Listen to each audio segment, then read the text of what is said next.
السلام علیکم عزیز طلبہ، میں آپ کا اردو ٹیچر ممتاز احمد قریشی۔ آج کا جو ہمارا سبق ہے وہ ہے بیٹے ادب کی اہمیت۔ اس کے ہاف سبق کی ہم نے ریڈنگ کرنی ہے۔ میں آپ کو اس میں آنے والے مشکل الفاظ کے معنی بتاؤں گا۔ تو سب سے پہلے ہمارے پاس سبق ہے ادب کی اہمیت، 85 پیج پر ہے، 85 صفحے پر۔ ادب عربی زبان کا لفظ ہے، اس کا مطلب ہے حیرت انگیز چیز، حیرت انگیز، حیران کر دینے والی عادت اور طرز عمل کا ایسا معیار جو داد کے قابل ہو۔ داد تعریف۔ اردو انسائکلوپیڈیا دارالمعارف اسلامیہ کی جلد دوم میں اس کی وضاحت یوں کی گئی ہے: اپنے قدیم ترین مفہوم میں اسے سنت کا مترادف سمجھا جاتا ہے۔ قدیم ترین، بہت پرانا، یعنی عادت، موروثی معیار، طرز عمل، دستور جو انسان اپنے آباء و اجداد اور ایسے بزرگوں سے حاصل کرتا ہے جنہیں قابل تقلید سمجھا جاتا ہے۔ قابل تقلید، عمل کے قابل، پیروی کے قابل، تقلید کے قابل۔ وقت گزرنے کے ساتھ ساتھ اس لفظ کے معنی میں تبدیلیاں آتی رہی ہیں۔ پھر یہ لفظ توازن، حسن ترتیب، شائستگی، خوش خلقی اور اعلیٰ روحانی صفات کی عکاسی کے طور پر بھی استعمال ہونے لگا۔ شائستگی، اچھی بات، خوش خلقی، خوش اخلاقی، توازن، برابری، ایک جیسا۔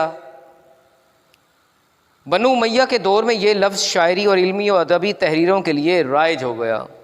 عباسی دور میں ادب کو تہذیب اور شہری زندگی کی شائستگی کے لیے استعمال بھی کیا جانے لگا۔ پہلی صدی ہجری میں ادب کو درجے بالا معنی کے ساتھ علم کے لیے بھی برتا جانے لگا، استعمال کیا جانے لگا۔ لفظ ادب دو معنوں میں استعمال ہوتا ہے۔ ایک معنی میں یہ دوسروں کی عزت، تکریم، احترام کے لیے استعمال ہوتا ہے، یعنی رسپیکٹ کہتے ہیں، باادب با نصیب۔ لفظ تکریم کا معنی ہے عزت۔ دوسرے معنوں میں ادب وہ ہے جس میں انسانی زندگی کا اور اس سے وابستہ ہر شے کا مطالعہ کیا جاتا ہے۔ یہ تحریر ایسی ہوتی ہے جسے پڑھ کر نہ تو اکتاہٹ ہوتی ہے اور نہ ہی پڑھنے والے پر کوئی ذہنی دباؤ پڑتا ہے، بلکہ ایسی تحریر پڑھ کر انسان اپنے آپ کو ہلکا پھلکا محسوس کرتا ہے۔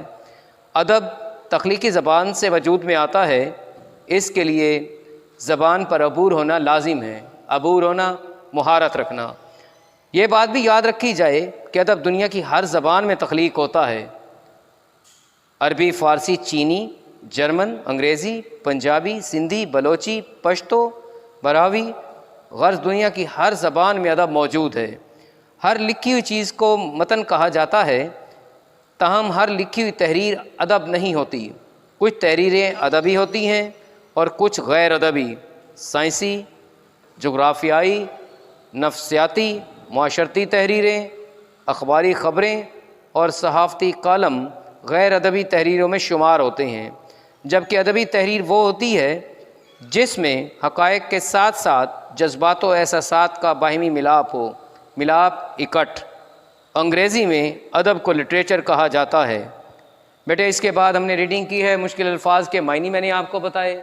اب ہے ہمارے پاس سوالوں کے جوابات، جس میں ہم اس میں سے پہلا جز، دوسرا اور تیسرا حل کریں گے اور MCQs حل کریں گے۔ صفحہ نمبر 87 پہ ہیں سوالوں کے جوابات۔ سب سے پہلا سوال ہے، غیر ادبی تحریریں کون سی ہوتی ہیں؟ تو بیٹے اس کا جواب ہے 86 صفحے پہ، سینٹر میں ہے پیراگراف، اس کی دوسری لائن ہے: سائنسی، جغرافیائی، نفسیاتی، معاشرتی تحریریں، اخباری خبریں اور صحافتی کالم غیر ادبی تحریروں میں شمار ہوتے ہیں۔ سوال نمبر 2 ہے، ادبی تحریریں کون سی ہوتی ہیں؟ اس کا جواب صفحہ نمبر 86 پر دوسرے پیراگراف کی تیسری لائن میں ہے: ادبی تحریر وہ ہوتی ہے جس میں حقائق کے ساتھ ساتھ جذبات و احساسات کا باہمی ملاپ ہو۔ اس کے بعد ہے بیٹے سوال نمبر 3 ہے، اردو انسائکلوپیڈیا دائرہ معارف اسلامیہ میں ادب کی کیا تعریف کی گئی ہے؟ اس کا جواب ہے بیٹے 85 صفحے پر دوسری لائن دیکھیں: اردو انسائکلوپیڈیا دائرہ المعارف اسلامیہ کی جلد دوم میں اس کی وضاحت یوں کی گئی ہے: اپنے قدیم ترین مفہوم میں اسے سنت کا مترادف سمجھا جاتا ہے، یعنی عادت، موروثی معیار، طرز عمل، دستور جو انسان اپنے آباء و اجداد اور ایسے بزرگوں سے حاصل کرتا ہے جنہیں قابل تقلید سمجھا جاتا ہے۔ یہ تھے بیٹے پہلے 3 جز ان کو ہم نے حل کیا. اس کے بعد ہے صفحہ نمبر 88 پر MCQs ہیں. جو درست آپشن ہے میں آپ کو بتاؤں گا. ادب لفظ ہے عربی زبان کا. دائرہ معارف اسلامیہ کتاب ہے انسائکلوپیڈیا کی. ہر لکھی ہوئی چیز کو کہتے ہیں متن. لفظ ادب علم کے طور پر برتا جانے لگا. کون سی صدی میں؟ پہلی صدی ہجری میں. ادب بنیادی طور پر فراہم کرتا ہے آسودگی و خوشی. روزمرہ زندگی کے گزارنے کے آداب سے آشنا کرتا ہے. تیسرا آپشن آئے گا اس کا ادب. تو بیٹے آج کا یہ لیکچر ہمارے پاس سبق تھا ادب کی اہمیت.